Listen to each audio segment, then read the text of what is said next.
আল্লাহ একদিন আজরাইলকে জিজ্ঞেস করলেন, হে আজরাইল, বনি আদমের রূহগুলো তুমি কবজ করেছো, দায়িত্ব তোমার।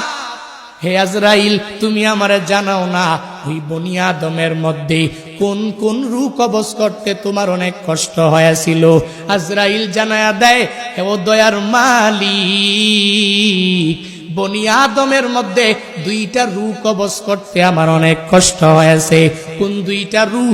বলে, এক নম্বরে এক আল্লাহর বান্দি মহিলা, বিশাল এক সমুদ্রের মধ্যে জাহাজটা প্লাবনের মধ্যে পড়িয়া যখনই ডুবিয়া যাবে, ওই হালাতে সবাই ডুবিয়া গেল। এক প্রেগনেন্ট মহিলা, গর্ভবতী মহিলা কাঠের মধ্যে বসা, একটু পরেই এই মহিলা একটা বাচ্চা প্রসব করবে। তোমার কুদরতের কারিশমা, ওই কাঠের উপরে আল্লাহর বান্দির একটু পরে প্রসব হয়ে গেল। সন্তানটা দুনিয়ার মধ্যে ওই কাষ্ঠের উপরে যখন দুনিয়াতে আসলো, তখনই তোমার অর্ডার হয়ে গেল, হে আজরাইল, যাও এই বান্দির রূহটাকে কবজ করে তুমি নিয়ে চলে আসো। আমি যখন ওই কাঠের উপরে ঝুলন্ত ওই মহিলার রূহটাকে কবজ করার জন্য যখন আমি চলে গেলাম, আমার মনের মধ্যে অনেক কষ্ট ওই সময়ে লেগেছিল। কারণ কি আল্লাহ জানেন না? কারণ হলো এই কাঠের মধ্যে যে এই বান্দি সন্তানটা, ওই সন্তানের কি উপায় হবে, কই যাবে? কারণ দুনিয়াতে তার মা থাকবে না। মা ছাড়া সন্তানেরা যেই পরিমাণ পাগল পারা হয়ে যাবে, হে বান্দারা, ওই হসপিটালের বেডের মধ্যে গিয়া দেখবেন, ওই জায়গার মধ্যে কত মায়েরা ডেলিভারির সময়ে দুনিয়া থেকে বিদায় নিয়ে চলে গেল। সন্তানেরা কত কষ্ট করে লালিত পালিত হয়ে গেল, কারণ দুনিয়াতে মা নাই। মা ছাড়া সন্তানটা দুনিয়াতে টিকে থাকতে পারে না। 70 বছরের ওই মুরব্বী নিজের মা হারাইয়া কান্দে, চোখের পানি ফালায়া, ওই বাবা হারাইয়া কান্দে। কারণ বান্দা তো জানে আমার নাতি নাতনির অভাব নাই, এই দুনিয়াতে আমার ছেলের অভাব নাই, এই দুনিয়াতে আমি সব কিছু দুনিয়াতে পাইয়া গেলাম, এখন আমার কোনো কিছুর অভাব নাই। কিন্তু আমার মা ছাড়া আমার এতিম অবস্থা হয়ে যায়, আমার বাবা ছাড়া আমার এতিম অবস্থা হয়ে যায়। সন্তানটা বড় হয়ে গেল, এরপরেও মা ছাড়া চলতে পারে না। মা যার নাই, মনে হয় ঘরের মধ্যে কোনো একটা নাই।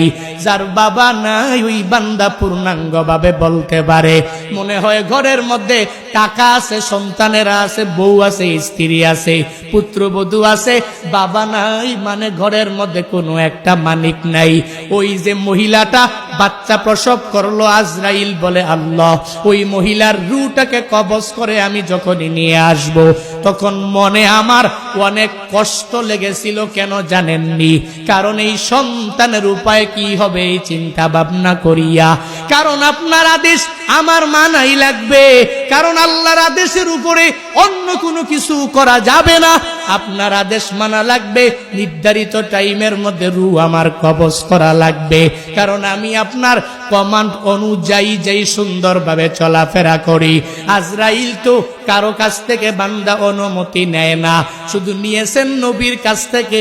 আল্লাহ আজরাইলকে নবীর কাছে পাঠিয়েছিলেন, হে আজরাইল, যাও নবীর কাছে তুমি দৌড়ায় যাও, ওই নবীর রূহটাকে কবজ করার জন্য।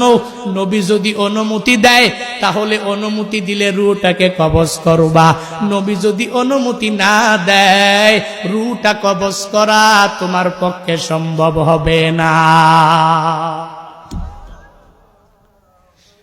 ওই নবী কেমন নবী পেয়েছো?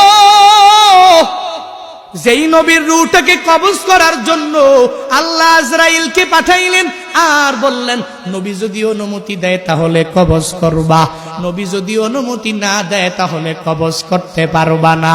আজরাইল নবীর কাছে আসলেন, আয়েশা বললেন, হ্যাঁ নবী আমার, আল্লাহ পাঠিয়েছেন, যদি অনুমতি দেন রুটাকে কবজ করে আমি নিয়ে যাব, যদি অনুমতি না দেন আমি কবজ করব না।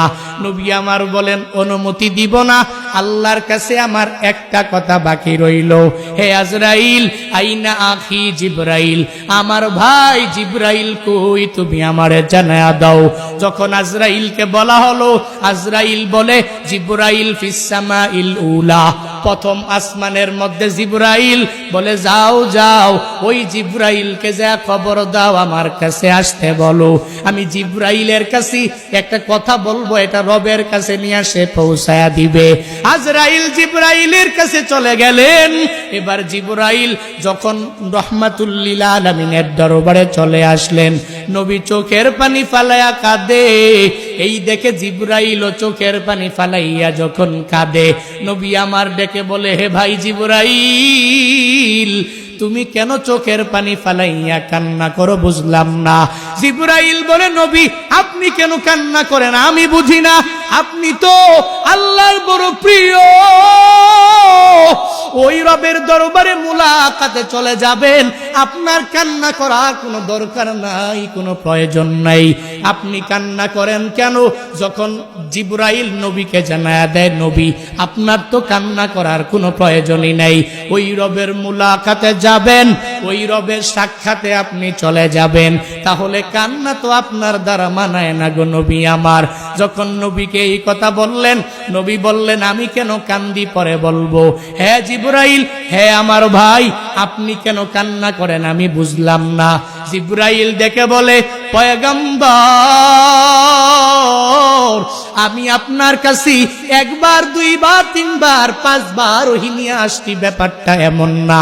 আল্লাহ আমারে নিযুক্ত করেছেন 1,24,000 পয়গম্বর, এই সব পয়গম্বরের কাছে ওহী নিয়ে আসার দায়িত্ব আমার। আমি সবার কাছে অনেকবার আসি নাই, কারো কাছে 10 বার, কারো কাছে 20 বার, কারো কাছে 50 বার, কারো কাছে 100 বার, কারো কাছে 200-300 বার আমি ওহী নিয়ে আসলাম।